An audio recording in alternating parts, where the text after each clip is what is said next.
ভারতকে মাথায় রাখতে হবে, আমার সার্বভৌমত্বের 1 ইঞ্চি মাটি আমরা কারো হাতে ছাড়তে পারবো না। তারা নাকি চট্টগ্রাম নিয়ে নেবে, লাভ ফেলা। চট্টগ্রাম কি বামুর বাড়ির আবদার নাকি? চট্টগ্রাম কেন বগুড়ার 1 ইঞ্চি মাটি তাদের মধ্যে হাতে যাবে না যুবক ভাইরা। এই দেশ বঙ্গবন্ধু আদর্শে নয়, বিশ্বনবী আদর্শে দেশ চলবে যুবক ভাইরা। শহীদ আল্লামা দেলোয়ার হোসেন সাঈদী হুজুর বলতেন, তোমরা থাকো গাছের আগায়, আমরা থাকি গাছের গোড়ায়। বাড়াবাড়ি বেশি কইলো না। 18 কোটি মানুষ গাছের গোড়ায় একটা ঝাঁকুনি দিবে, মামুর বাড়ি দিল্লি গিয়ে তোমরা পড়বা, দিল্লি গিয়েই পড়েছে। আমি সবাইকে তাকবীর দেওয়ার অনুরোধ করছি, লিল্লাহি তাকবীর। 5 মিনিট সময় নিয়ে আমি আমার মূল আলোচনায় ফিরে যাব। প্রিয় বগুড়ার ভাইয়েরা, বগুড়ার মাটি ইসলামের মাটি, বগুড়ার মাটি ইসলামের ঘাঁটি। বগুড়ার মানুষ ইসলামকে কলিজার থেকে ভালোবাসে। বগুড়াতে প্রত্যেকটা থানায় থানায় মাহফিল, এলাকায় এলাকায় মাহফিল, প্রত্যেকটা জায়গায় জায়গায় মাহফিল। এটাই প্রমাণ বগুড়ার সন্তান আমরা, কোরআন প্রেমিক সন্তান যুবক ভাইরা। আমি যা বলছি এখন থেকে দিল থেকে শুনে, আমি যে এখন শুরু করছি আমার কথাটা। আমাদের দেশের নাম, এত আস্তে বললেন দেশের নামটা? বাংলাদেশি হয়ে আমি কি গর্বিত নই? আমার কি গর্ব হয় না? তবে হ্যাঁ, মনে রাখতে হবে, দেশ হিসেবে আমার পরিচয় হচ্ছে আমি বাংলাদেশি, বাট মানুষ হিসেবে আমার প্রথম পরিচয় আমি বাঙালি নই। আমার প্রথম পরিচয় আমি মুসলমান ঘরের সন্তান। আর আমার এই মাতৃভূমির সবচেয়ে বড় শত্রু হচ্ছে পাশের দেশ ভারত আর ইন্ডিয়া। সন্দেহ আছে আপনাদের ভেতরে কোনো? আমি ভারতের সাংবাদিকদেরকে সাংবাদিক ভাবি না, এরা সব হকার। এমন ভাবে সংবাদ রিপ্রেজেন্ট করে মনে হয় দ্বিতীয় বিশ্বযুদ্ধ শুরু হয়ে গেছে। মনে রেখো মুসলমানের সন্তান যুবক ভাইরা, আগামীতে একটা যুদ্ধ হবে বাংলাদেশের সঙ্গে ভারতের যুদ্ধ। তবে সেই যুদ্ধে ভারত বিজয়ী হবে না, আমরা মুসলমানরা বিজয় অর্জন করব। এটা আমি আসিফের কথা নয়, এটা আল্লাহর হাবিব সাল্লাল্লাহু আলাইহি ওয়াসাল্লামের ভবিষ্যৎবাণী। হাদিসটা বলছি রেফারেন্স দিয়ে, ইবনে মাজাহ এবং নাসাই শরীফের হাদিস।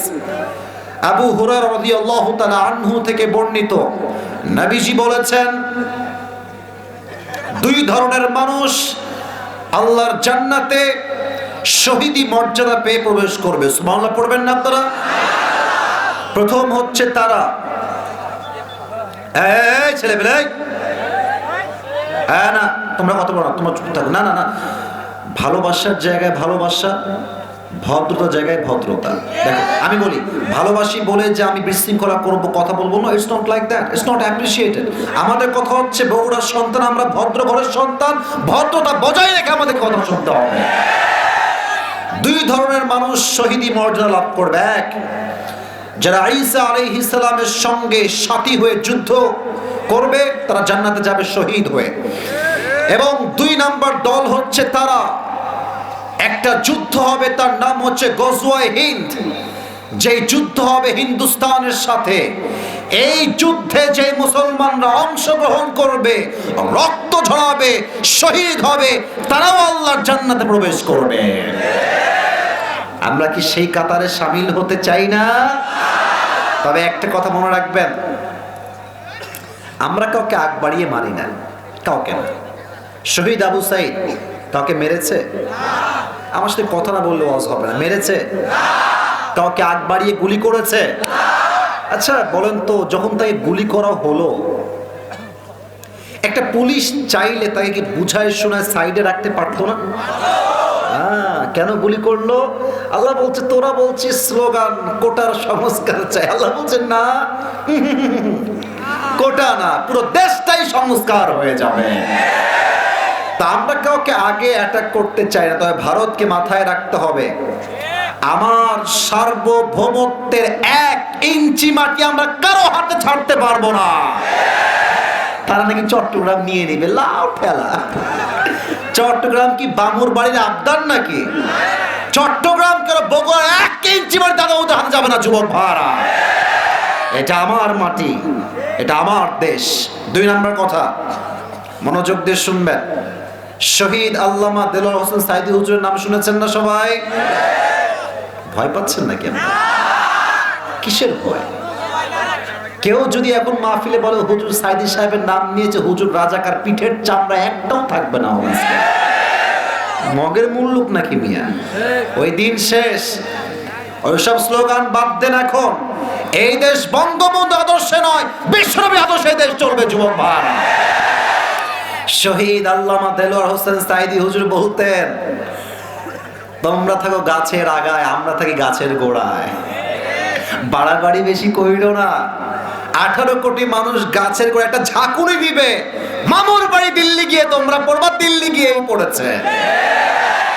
আচ্ছা, এবার যেটা বলতে চাই এটা হচ্ছে ইসকনকে নিয়ে। ইসকনকে দিয়ে আওয়ামী লীগরা বলতেছে যে সাম্প্রদায়িক দাঙ্গা লাগাই দিবে, মারামারি হবে, তার আবার ক্ষমতায় এসে বসে যাবে আমেরিকার দোহাই দিয়ে, অন্য দেশের দোহাই দিয়ে।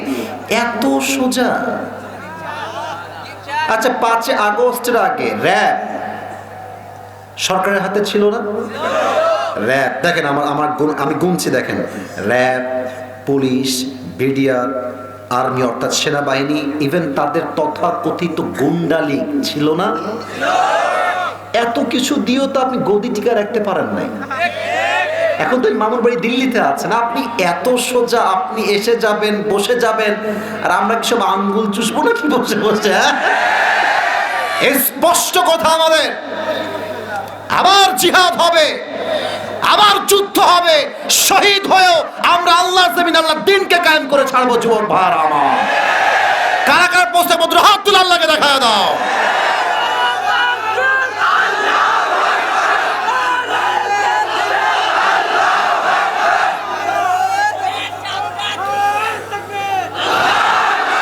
আল্লাহ এই স্লোগানকে কবুল করুন, সকলে পড়া আমিন।